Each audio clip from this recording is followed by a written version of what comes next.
Your Technology Tutor, Program 1. Today's topic, gadgets and tools made obsolete by our smartphones. Your Technology Tutor program, where you'll learn how to be more successful using personal technologies like Mac computers, iPhones and iPads, useful software, cool web tools, videotaping and editing, digital photography, and more. And now, here's the host of our program, your technology tutor, Chet Davis. Welcome to today's program. Pleased to have you along with me as together we learn to become more successful using personal technology. I thought today's topic was particularly well suited for the first episode of this, my new radio program called Your Technology Tutor. I mean, it's amazing to me how rapidly technological developments are changing the world we live in, the world we work in. Often for the better, but, although I love my technology, I love my tools, my digital phone, my computers, my cameras, you'll learn that I'm also one who has no qualms about pointing what I call the tricky paths, the uses or implementations where I believe technology should be used cautiously and sometimes not at all. But that's a topic for a future presentation. On with today's show. I started out by having a finite list, 10, but it's kind of gone back and forth. But we're going to kind of stick with that as kind of the foundation, as the scaffolding for today. 10 gadgets and tools that have been made obsolete by our smartphones. And you think about it, it's a relatively short period of time that the smartphones have become so widespread. I can remember visiting Europe probably 13, 14 years ago, and standing in the streets of some of the cities in Italy, I found, there was a lot of people walking around with their little phones, texting back and forth, and it hadn't quite caught on to the degree it does now back here in North America. But I started noticing it then. And now, everywhere you go, you're going to see smartphones. If you're on vacation, people have their phones and their tablets, their pads out, taking photos. I saw a photo just last week, one of my Facebook friends, and I believe it was taken in the Vatican City when the new Pope was announced, and the big throng of people. And they showed it the last time the Pope was announced, installed, initiated. And this time, the number of glowing screens of people taking photos had jumped up dramatically. Truly, truly amazing. And it's interesting to me that they have become such a widespread technology. So let's jump right in and touch base with some of the things that have replaced or been replaced, maybe not replaced yet, but been made really obsolete by our smartphones. And these are in no particular order. Number one, standalone GPS units. How many of you had a GPS unit in your car? Or maybe you still do. And I remember that was like a really cool thing. And they would run, $250, $300, $400, sometimes more, and a monthly fee to get the maps updated. Well, the GPS, or Global Positioning System, largely was invented by the U.S. Department of Defense and cost the American taxpayer billions of dollars, heavily used in the military to help in terms of targeting, but also finding units, lost soldiers, and getting them to the right place in the battlefield. But really, if you've got the latest version of a smartphone with the latest applications, it's amazing what you have right there. There are now apps on my smartphone, my iPhone, for example. The Google Maps application and the Apple Maps application both provide turn-by-turn directions. Yeah, you've got a voice, and if you haven't seen it, it's truly amazing. It was a luxury in days gone by for some people to have these standalone GPSs, unless you were a traveling salesperson, man or woman. Then I know a lot of people relied on them. I know some of my friends and colleagues who do event videography, videotaping weddings and such. When they go to a new town, they have to drive 100 miles to the reception, to the church, and oftentimes it was critical that they got there on time, of course. So finding it was very important. And these standalone GPS units work great. Well, you know what? You've got it in your phone now. And these apps not only provide the turn-by-turn directions, they even identify local landmarks or businesses. For example, when I'm out with my iPhone, I can say, find me an Italian restaurant. It'll give me the Italian restaurants in the vicinity. I can click on the pin or the marker, and it'll give me contact information. It'll give me the website for that local business, even Yelp reviews and telephone numbers right there in the phone. So very, very helpful. So that's number one. Number two, an alarm clock. In research for the program, I found out that the ancient Greek philosopher Plato is said to have possessed one of the first clocks, way back when in the 3rd century BC, a water clock. Well, and then we have the adjustable mechanical alarm clock, which was patented in France in 1847, and radio alarm clocks being invented in the 1940s in USA.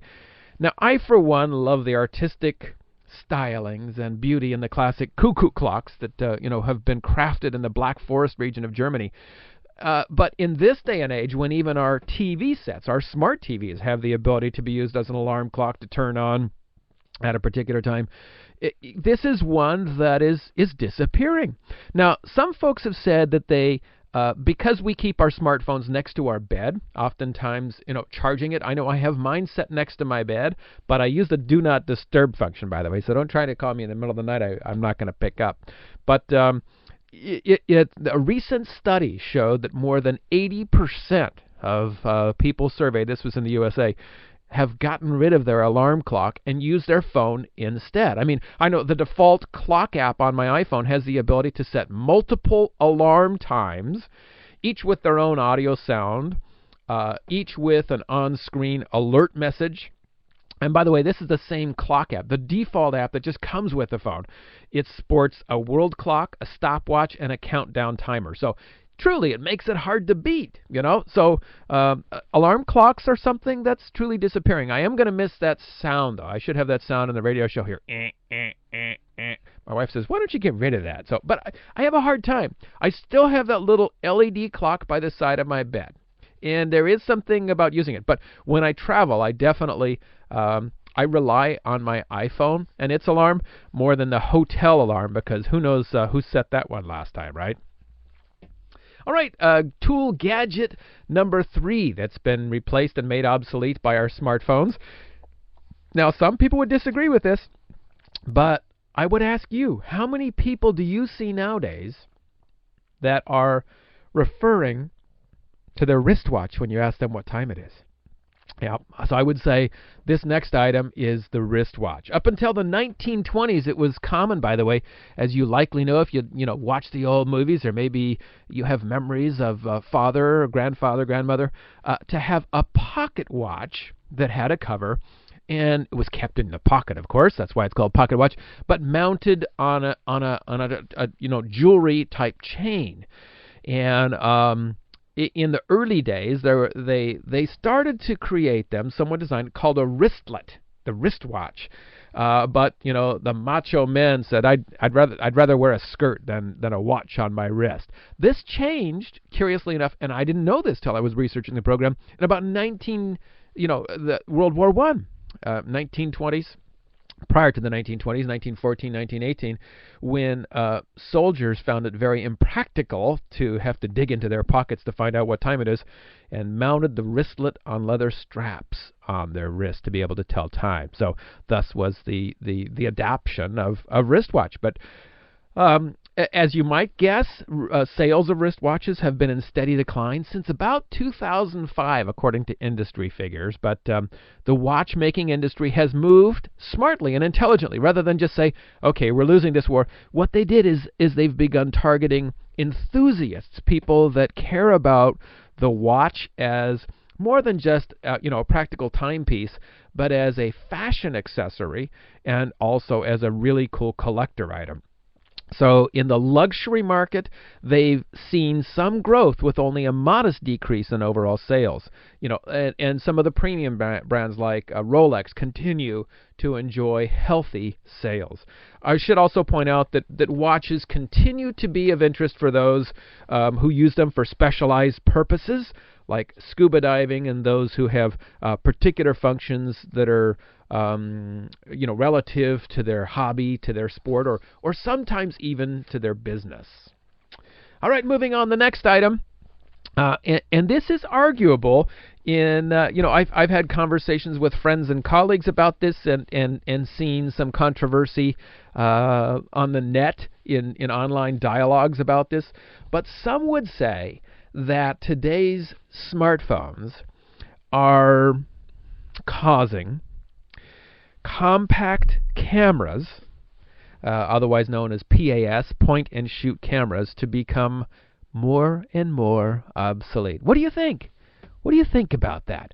Well, I think we have to agree, though smartphones have improved dramatically in the last couple of years, the image quality, the ability to capture good-looking images has really improved.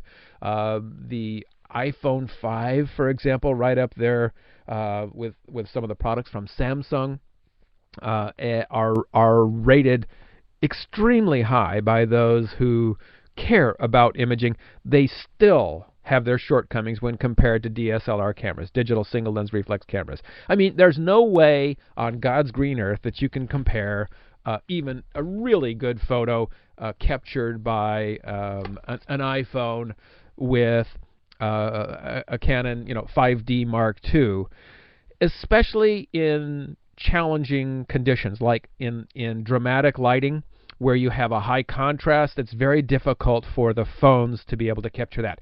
And though there are add-on functions with lenses, it is difficult to capture a good quality image at a distance. And I know this. I've invested a lot of time and energy and passion myself in my iPhoneography. In fact, I have an 8+ hour course on udemy.com called iPhone Photography Secrets. So this topic is near and dear to me.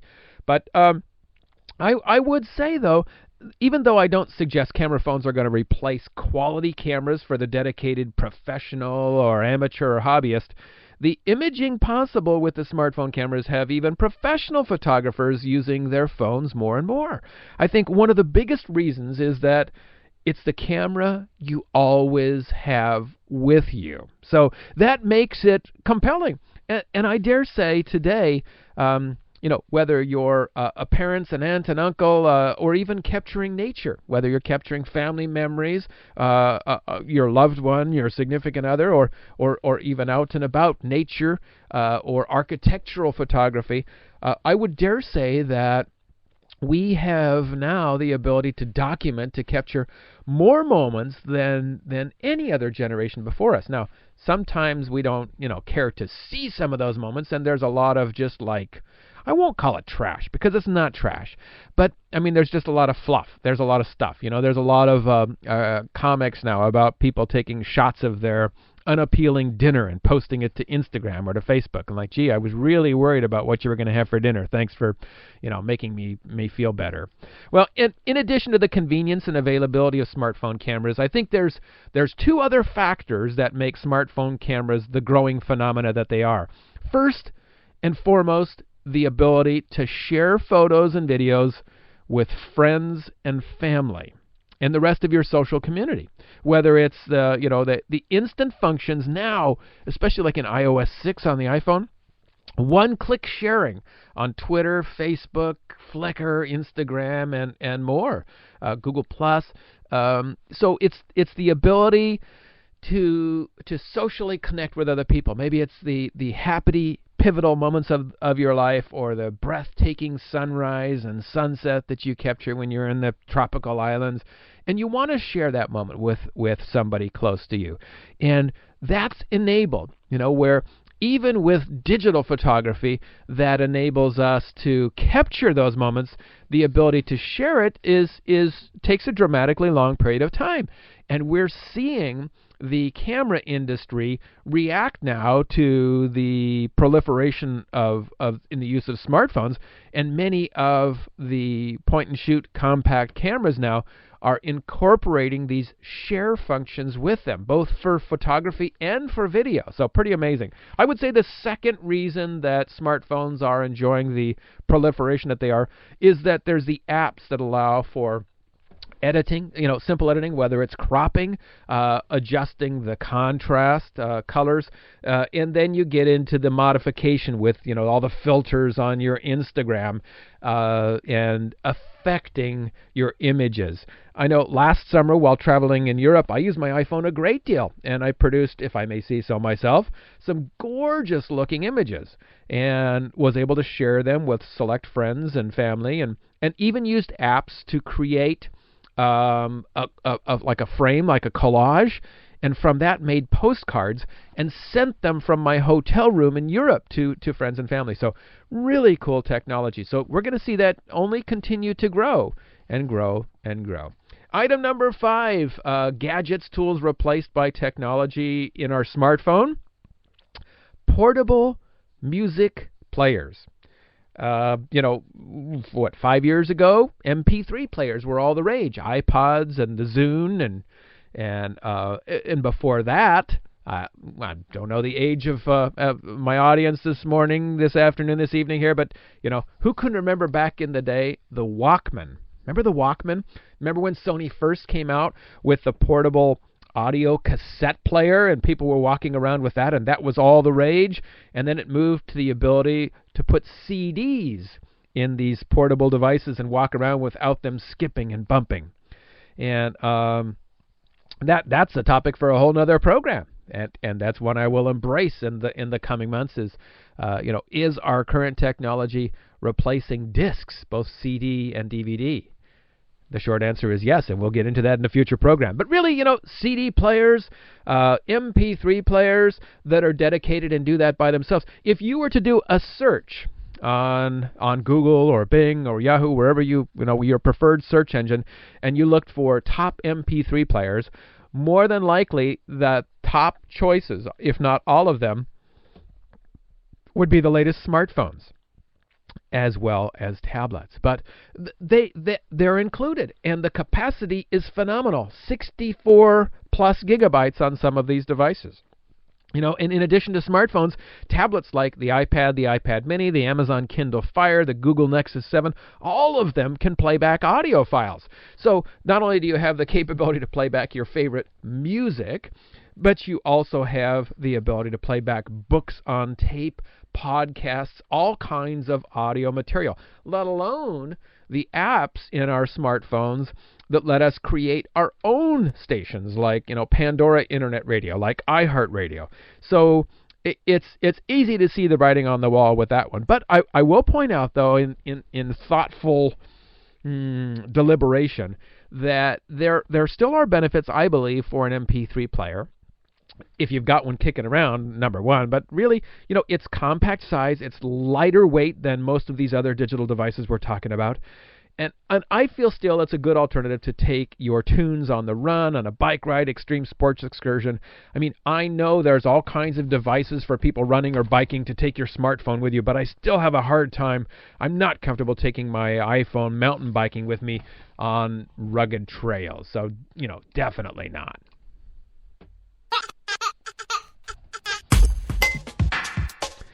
Don't you just, I love that little baby doing the beatbox there. Well, this is Cool Find. It's time for our Cool Find. Each program, I'm going to take the opportunity, use this segment to share a cool gadget, application, or web tool that I think is particularly worthy of sharing with you. This week, it's a smartphone app called SoundHound. SoundHound. Raise your hand if you have SoundHound on your iPhone, on your smartphone. It's a really cool application, and I know we've been using it in our family for a while. It's particularly fun when you're in the car on a long trip, and here's what SoundHound does. How many times have you been listening to a radio station, and this song comes on, maybe that's 20 years old or 30 years old or more, and you're thinking, oh, golly, who sang that song, or what's the name of that song?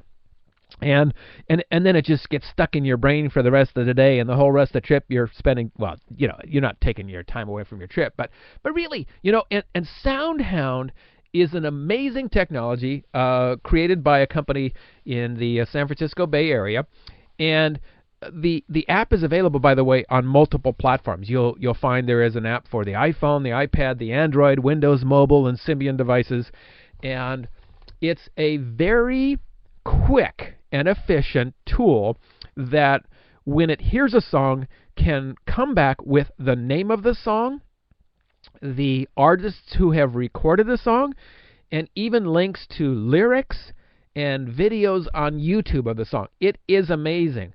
Now, there's another one called Shazam, but I like SoundHound even more.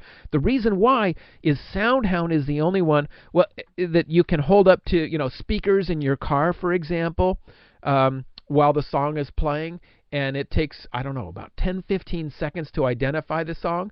But SoundHound is one you can actually hum or sing yourself, even poorly, and most times it will identify the song. Again, that's SoundHound. You'll find more information at soundhound.com. There is a free version, and there is a paid version if you don't want to do it with the little pop-up ads. I think it's $6.99 US for the paid version, and it has some additional capabilities. But again, SoundHound, you'll find it at their website, in the Android marketplace, and in the iTunes store. Back to the program. We continue on tools, gadgets that have been made obsolete by our smartphones. Number 6, landline telephones and pay telephones. It's interesting. In some of the latest data available, more than half, about 51% of U.S. homes, did not have or use their landline telephones in the first half of last year. Some folks who are doing these surveys call it POTS, the acronym that stands for Plain Old Telephone Service. Interesting to differentiate, because some of us still do business with AT&T or Comcast, but with our internet or our digital TV service, but maybe not the POTS, the Plain Old Telephone Service. So it's interesting as well that the trend in usage is related to both age and income. Younger Americans are more likely to be wireless only, to have wireless phones and no landline phone in their home, in their apartment, while older Americans tend to keep their POTS around because it's been there forever and you depend on it, right? There's also an apparent link with poverty in POTS. We do see that folks closer or below the poverty line are less likely to have a landline for a variety of reasons, and one of them probably is it's one of the things you can't afford to pay, and certainly that it's become a premium service. Though in some of the research indicated that I did for the show, the phone companies are said to not really make money on that, but are making more money on the premium services like their digital television services, internet services, etc. This is unfortunate in some ways, because there are some experts who recommend, who encourage, who strongly advise us to keep a landline around for emergencies. Should the cell towers become unavailable during an emergency, landline phones, as you may know, can still work if the electrical power is unavailable in your community. So something to take heed of, and a thing of the past. I mean, my children growing up, they'd see one of these little things by the side of the road that I saw a lot and used when I was growing up, called a phone booth. We don't have those anymore. Isn't that interesting as well? All right, this is sort of a correlation here. Item number 7, things that have been made obsolete by what we have available in our smartphones. I would say an address book. How many of you have an address book, right? Half of Americans in a recent survey kept a physical address book in a locker. Do you have an address book still? I mean, maybe you have one. Have you updated it? Do you refer to it regularly? Some people certainly do. But chances are most people, if you've had one for a period of time, still have it around. But again, when was the last time you updated it or referred to it? Once in a while, I'll still refer to, we have both the community telephone directory, the yellow pages, let your finger do the walking, and we have some specialized one, like, for the soccer league, youth sports, and there's one for my son's school that we refer to. But, if you're a recent college or high school graduate, chances are you don't even have one of these things we used to call an address book. My phone has a contacts app that not only holds my friends, family, business associates, and clients' contact information with multiple telephone numbers, email addresses, postal addresses, birthdays, and other pertinent information, the application will sync that data across multiple devices.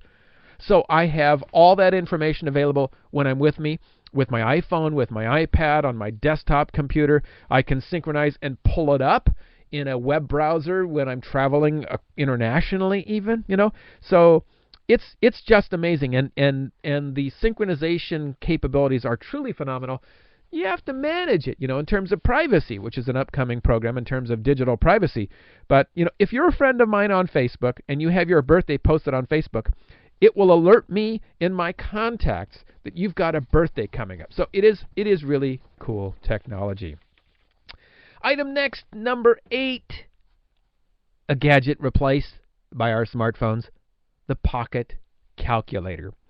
Coming into vogue in the 1970s, the electronic calculator. If you were alive at that time, maybe going to school, high school, college, or certainly where you can remember companies like Casio and TI, remember Texas Instruments. Our smartphones today have even a default calculator that provides not only a simple calculator, but also calculator with scientific functions. So we can do sine and cosine, tangent, cotangent, get into high-level algebra and logarithmic equations right inside of our smartphone. As you may know, you can even do that on Google. Right in the Google search bar, you can put in arithmetic, mathematic questions and formulas, and it will provide the information for you. On my iPhone, I can use Siri, my voice-activated digital assistant, which will contact the servers at Apple and provide me with answers to most any arithmetic calculation I need to make. I read one interesting article online preparing for today's program, which asked the question, and I thought this was really intriguing. I hadn't heard this before.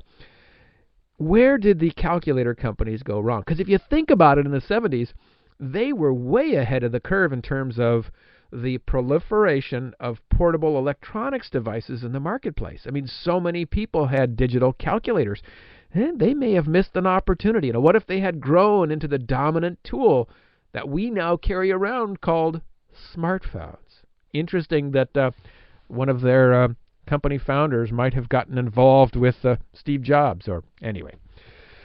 All right, next item I would say that is becoming or has become obsolete, more and more rare with the proliferation of smartphones, is the calendar.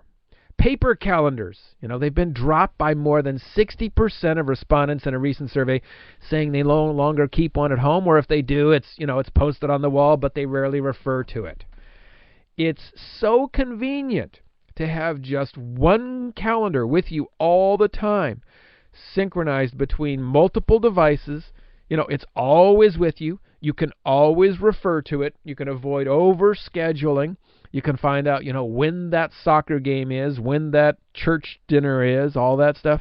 I know I use the Calendars app on my iPhone, and it's synchronized to my desktop as well as available to my family and some of my work colleagues to check in the cloud using the iCloud-based browser tool.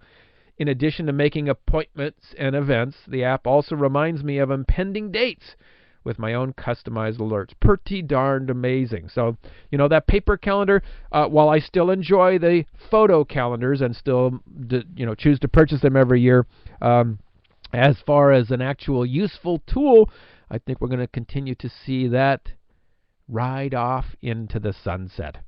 Item next, portable DVD players, portable TVs. Remember when that was all the rage, too, a few years ago? They had actually, they had mounts in vehicles, and they still have them, for the children, which I find a little distasteful, frankly. I would rather children look out the window and enjoy the world as it's going by, but maybe I'm showing my age and my bias there. But, our smartphones, our tablets, our pads have the ability to store and play back entertainment, television shows, full-length movies, short films, cartoons, with great capacity at an extremely high resolution.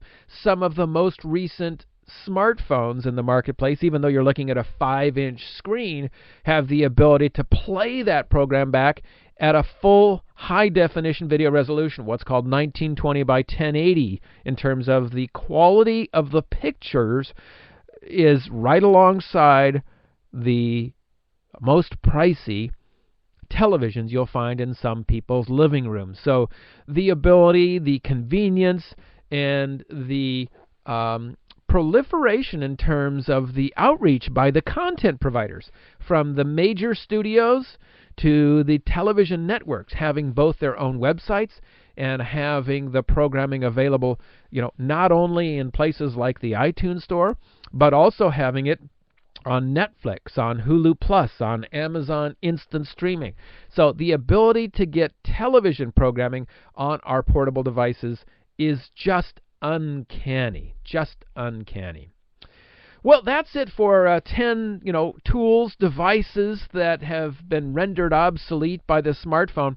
Something to think about in the future that a lot of experts would agree is that the smartphones, the adoption and the use of them, the great proliferation of smartphones in our society, will continue to render these things obsolete: keys, credit cards, and desktop computers. If you have an iPhone and would like to learn how to use it more fully, well, heck, more than that, if you'd like to master your iPhone, I have an online class at Udemy. That's Udemy, udemy.com. My class is Mastering Your iPhone. 8+ hours of learning. Register once and come back and learn until your brain is full, then come back and learn another time. This class will it'll teach folks who consider themselves competent with their technology, but really it's great for those who are new to the iPhone or less comfortable with technology. Now, since you're listening to the program today, let me give you a special discount. Go to the website, udemy.com, find iPhone Photography Secrets, click on the Redeem Coupon button, and enter Episode 1, EPISODEONE. You'll get a 50% discount, my $39 class, for just $19. And again, this link and information will be in the show notes for today's program. Well, that's it for today. Thanks for joining me. Links presented in the program, along with a summary and additional notes and resources, will be posted, as I said, in the show notes, available at yourtechnologytutor.com. And that's yourtechnologytutor.com/1, just the one. Next program, our topic is passwords, creating good ones, and tips to manage them. Until then, your technology tutor, Chet Davis, signing off. Have a great rest of the day.